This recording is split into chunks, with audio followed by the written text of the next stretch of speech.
আমরা সুখের জন্য সারাদিন দৌড়াই, সুখ কিন্তু আজ পর্যন্ত আমরা কেউ চোখে দেখি নাই।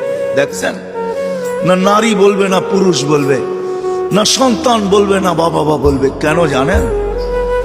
সুখ আসে রহমতের চাদর আসলে, চাদর দিয়ে যখন ডাকা হয় তখন সুখ আসে। আল্লাহর রহমত ছাড়া সুখ আশা করা যায় না।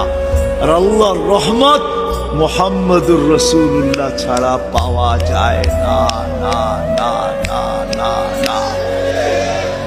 যদি বলেন প্রমাণ, আল্লাহ ইঙ্গিত দিছেন, আমার বন্ধুর উপরে একবার তুই দুরূদ পড়বি, দুরূদ ওই ব্যক্তি পড়তে পারে যে আল্লাহর রসুলকে ভালোবাসে, মহাব্বত করে, আল্লাহর রসুলকে অনুকরণ করে ওই দুরূদ পড়তে পারে।